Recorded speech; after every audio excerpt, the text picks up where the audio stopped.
इश्करण भंडारी, आप वकील हैं सुशांत के, पूरा केस आप हैंडल कर रहे हैं, आपको ये लगता है कि पूरे मामले की सीबीआई जांच कराई जानी चाहिए, तभी इस पूरे मामले पर सुशांत के साथ न्याय मिलेगा? जी, यहाँ पे दो बहस हो रही हैं, वो रिलेटेड है, कनेक्टेड हैं, पर अलग है। हाँ। एक बहस है नेपोटिज्म पे, कि नेपोटिज्म क्या हो रही है, नए टैलेंट को आने दिया जा रहा है, नहीं आने दिया जा रहा है।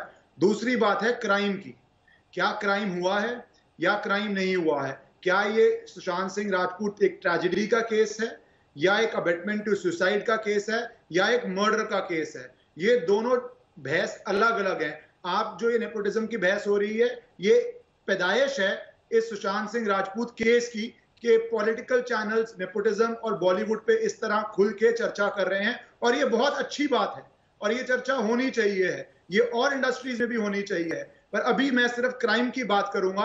वो यहाँ पे ये लोगों को परेशानी हो रही है और ये सवाल उठाए जा रहे हैं, और अब उस सवाल में बहुत आवाज बढ़ी जा रही है। आपका चैनल कर रहा है, कई और जगहों से बढ़ रही है सीबीआई इन्वेस्टिगेशन की। और ये जब मैंने केस स्टडी करना शुरू किया फर्स्ट वीक ऑफ जुलाई में, और उसके बाद 9 जुलाई को डॉक्टर सुब्रमण्यम स्वामी ने ट्वीट किया कि देखिए इस केस में हो क्या रहा है, तो बहुत चीजें ऐसी सामने नजर आई जो फर्स्ट अपीयरेंसेस पे बहुत डाउटफुल लग रही हैं। जैसे कि क्या आपने इमीडिएटली फ्लैट को सील किया जहां पे आपको एक अननेचुरल डेथ मिली? Unnatural death means death not by natural causes, तो आपको एक अननेचुरल डेथ मिली। क्या आपने फ्लैट सील किया?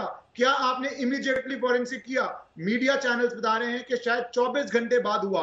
पुलिस का प्रोसीजर है इमीडिएटली फॉरेंसिक करते हैं, और मैनुअल ये भी कहता है कि आपके घर में अगर पेट्स है ना, तो आप पेट को भी उस रूम में नहीं जाने देते कि सीन कंटामिनेट ना हो जाए। मतलब आप पुलिस को लेकर शक जाहिर कर रहे हैं?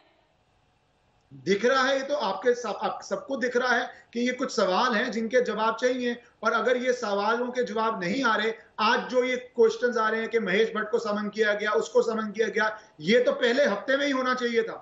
40 दिन बाद क्यों हो रहा है? क्या ये मीडिया में डिबेट छिड़ने के बाद, पब्लिक डिमांड के बाद, कुछ लोगों के बोलने के बाद हो रहा है कि ये शुरू में क्यों नहीं हुआ? ये सुसाइड थ्योरी कहां से आ गई 10 मिनट में? अगर सुसाइड था अभी तो आप उसको हफ्ते बाद एग्जामिन करके बोलते। लेकिन इश्करण जी, आप खुद वकील हैं, आप ये जानते हैं कि इस देश का सिस्टम और कोर्ट का काम भी कितनी सुस्त रफ्तार से आगे बढ़ता है।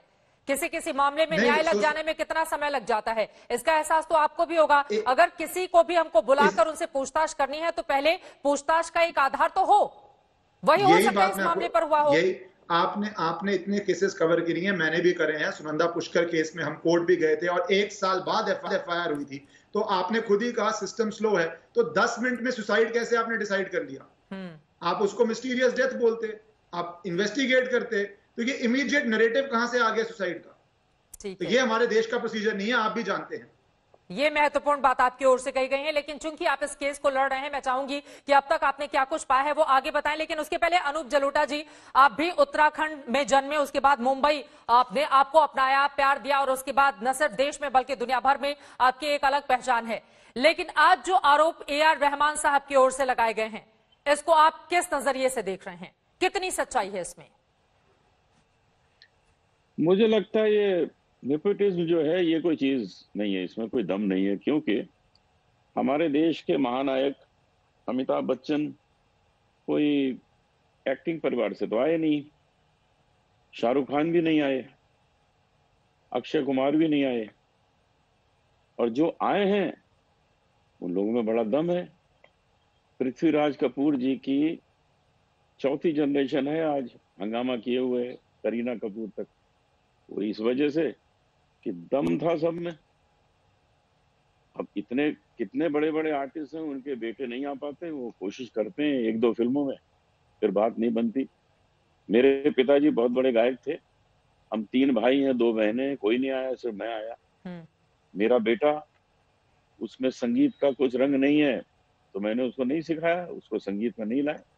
तो जरूरी थोड़ी होता है कि जो हो नहीं है जिसमें दम उसको ले आया जाए। अब पहले होता था ना कि कोई डॉक्टर बैठे हैं अपने क्लिनिक में और बेटा भी बाद में वहीं बैठना शुरू कर देता है, लेकिन लोग कहते हैं यार वो बड़े डॉक्टर साहब के हाथ में जो जादू था वो इसमें है नहीं, तो वो रह जाता है। तो जरूरी थोड़ी कि सब कोशिश करने के बाद उसी फील्ड में सक्सेसफुल भी हो जाए। लेकिन AR रहमान की ओर से जो बातें कही गई हैं, उन्होंने कहा है कि पिछले कुछ सालों से मेरे खिलाफ गुटबाजी चल रही है, मुझे काम करने से रोका जा रहा है। उन्होंने कहा कि मैंने सुना है और अब समझ में आ भी रहा है कि आखिर मुझे काम क्यों नहीं मिलता, मुझे अच्छी फिल्में क्यों नहीं मिलती हैं फिल्म इंडस्ट्री में। उनको ज्यादा बॉम्बे आके रहना चाहिए। मैं तो समझता हूँ कि ए.आर. रहमान को वहां काम मिलता है जहां रहते हैं, यहाँ आके ज्यादा रहेंगे तो यहाँ ज्यादा मिलेगा। यहाँ तो जो नजर के सामने है उसको ज्यादा काम मिल सकता है। उनमें टैलेंट की तो कोई कमी है नहीं, कमाल का काम उन्होंने किया है। नमस्कार, मैं हूं अंजना ओम कश्यप। हमें उम्मीद है ये वीडियो आपको पसंद आया होगा। लेटेस्ट खबरों के लिए यूं ही देखते रहिए आज तक, और इस वीडियो के पसंद आने पर लाइक, शेयर एंड सब्सक्राइब करना ना भूलें।